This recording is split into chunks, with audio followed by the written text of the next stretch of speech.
दिन पर आज हमारे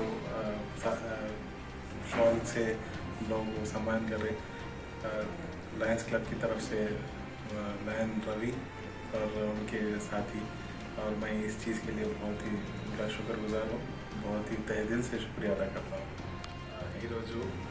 డాక్టర్స్ డే సందర్భంగా లయన్స్ క్లబ్ వారి తరఫున నాకు సన్మానం చేయడం జరిగింది. దీనికి నేను చాలా హృదయపూర్వకంగా కృతజ్ఞతలు చెప్తున్నాను.